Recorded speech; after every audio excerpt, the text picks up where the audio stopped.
Hi అండి. అందరికీ నమస్కారం. Welcome to my channel. ఈ వీడియోలో ఏపీ ప్రభుత్వ ఉద్యోగులకు మరియు పెన్షనర్ల జూన్ నెల జీతాలు మరియు పెన్షన్ చెల్లింపులు పేమెంట్స్ అయితే జరుగుతున్నాయి. చెక్ చేసుకోండి అంటూ అప్డేట్ రావడం జరిగింది.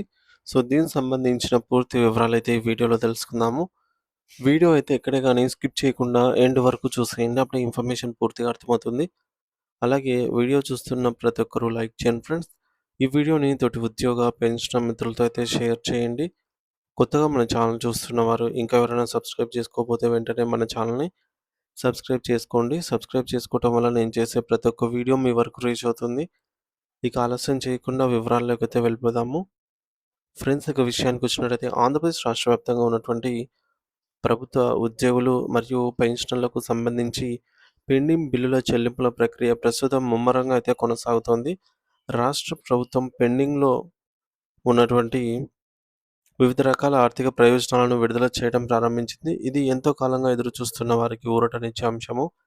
ముఖ్యంగా ఏపీజేఎల్ఐ లోన్‌లకు సంబంధించి మరియు క్లోజర్‌లకు సంబంధించిన నిధులు, అలాగే ప్రావిడెంట్ ఫండ్ పీఎఫ్ లోన్‌లు మరియు వాటి క్లోజర్‌లకు సంబంధించిన నిధులు విడుదల ప్రక్రియ అనేది వేగవంతమైంది.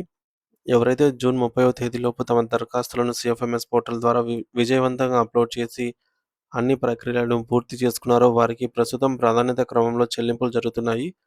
కాబట్టి సంబంధిత ఉద్యోగులు ఓసారి తమ బ్యాంకు ఖాతాలను సరిచూసుకోవాలని, జమ అయిన నగదు వివరాలను ధృవీకరించుకోవాలనైతే సూచించడమైనది. అదేవిధంగా ఆంధ్రప్రదేశ్ రాష్ట్ర రోడ్డు రవాణా సంస్థ అయినటువంటి ఏపీఎస్ఆర్టీసీలో పనిచేసి ఫిబ్రవరి 2026 నాటికి పదవీ విరమణ పొందిన కార్మికులకు మరియు ఉద్యోగులకు సంబంధించి కూడా ఒక శుభవార్త అందింది. వారికి రావాల్సిన గ్రాట్యుటీ మొత్తాలను ప్రభుత్వం విడుదల చేసింది మరియు ఈ నిధులు నేరుగా వారి బ్యాంకు ఖాతాల్లో జమ అవుతున్నాయి. పదవీ విరమణ తర్వాత ఆర్థిక భరోసా కోసం ఎదురుచూస్తున్న రిటైర్డ్ ఆర్టీసీ ఉద్యోగులకు ఇది ఎంతో ప్రయోజకరంగా అయితే మారింది. మీరు కూడా మీ ఖాతాలను ఒకసారి చెక్ చేసుకొని నిధులు జమ అయ్యాయో లేదో చెక్ చేసుకోండి. మరోవైపు వైద్య ఖర్చులు, మెడికల్ రియంబర్స్‌మెంట్ విషయంలో కూడా కీలకమైన అప్డేట్స్ అయితే ఉన్నాయి. సుమారు ఒక సంవత్సర కాలం పాటు ఎన్టీఆర్ వైద్య సేవ ట్రస్ట్ మరియు సీఎస్‌సి విభాగాల్లో పెండింగ్‌లో ఉన్న మెడికల్ బిల్లుల స్క్రూటినీ పరిశీలన ప్రక్రియను అధికారులైతే పూర్తి చేశారు. దీని ఫలితంగా ప్రస్తుతం ఆయా బిల్లులకు సంబంధించి శాంక్షన్ ఆర్డర్‌లు జారీ చేయబడుతున్నాయి.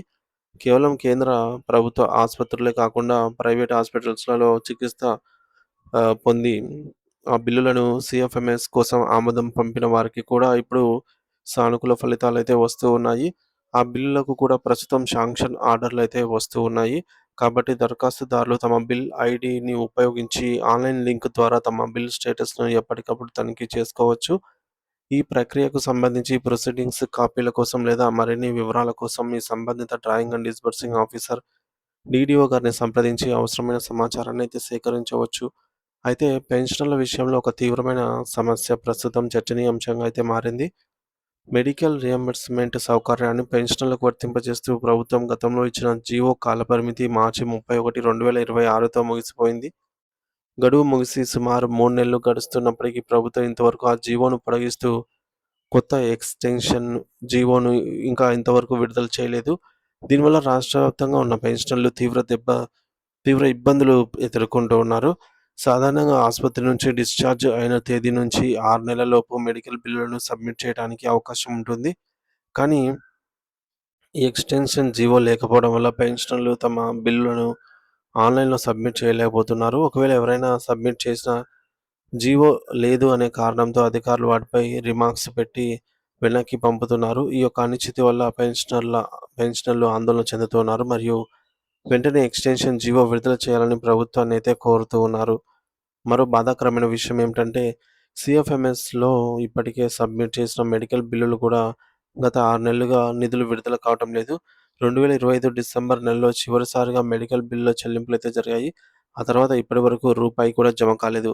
చాలామంది పెన్షనర్స్ తమకున్న అనారోగ్య సమస్యల దృష్ట్యా బయట అప్పులు తెచ్చి వైద్యం చేయించుకుంటున్నారు. ఇప్పుడు ఆ అప్పులకు వడ్డీలు కట్టలేక ప్రభుత్వం నుండి రావాల్సిన డబ్బు రాక తీవ్ర ఆర్థిక ఇబ్బందుల్లో అయితే ఉన్నారు. రాష్ట్ర ప్రభుత్వం తక్షణమే స్పందించి నిధులు మంజూరు చేయాలని పెన్షనర్స్ మరియు వారి సంఘాల అధికారులు విజ్ఞప్తి చేస్తున్నాయి. జాయింట్ యాక్షన్ కమిటీ జేఏసీ నాయకులు మరియు పెన్షనర్ల సంఘాల ప్రతినిధులు కూడా ఈ యొక్క విషయంలో ప్రభుత్వంపై ఒత్తిడి తీసుకొచ్చి పెండింగ్ బిల్లుల విడుదలకు కృషి చేయాలని అయితే వారు కోరుతూ ఉన్నారు. సో, ప్రస్తుతం అమల్లో ఉన్నటువంటి హెల్త్ కార్డ్‌లు ఈహెచ్ఎస్ కేవలం కంటి చికిత్సలకు లేదా పంటి, డెంటల్ అండ్ ఐ ఆపరేషన్స్ సంబంధించి మాత్రమే నగదు రహితంగా క్యాష్‌లెస్ ట్రీట్‌మెంట్ పనిచేస్తున్నాయని, మిగిలిన దీర్ఘకాలిక వ్యాధులకు లేదా ఇతర శస్త్రచికిత్సలకు ఈ కార్డులు పనిచేయటం లేదని పెన్షనర్స్ వాపోతున్నారు. రాష్ట్ర ప్రభుత్వం ఇన్సూరెన్స్ కంపెనీల ద్వారా ఆరోగ్య పథకాన్ని ఈహెచ్ఎస్ నిర్వహించాలని భావించి దీనిపై అధ్యయనం చేయడానికి ఒక కమిటీని వేసింది. ఆ కమిటీని వేసి 6 నెలలు దాటినా సరే రిపోర్టు ప్రభుత్వం వద్దకు చేరిందో లేదో ఎవరికీ తెలీదు. త్వరగా ఆ నివేదికను ఆమోదించి ఇన్సూరెన్స్ ద్వారా పూర్తిస్థాయి నగదు రహిత వైద్య సౌకర్యాన్ని కల్పించాలని పెన్షనర్స్ ఆశాభావం వ్యక్తం చేస్తూ ఉన్నారు.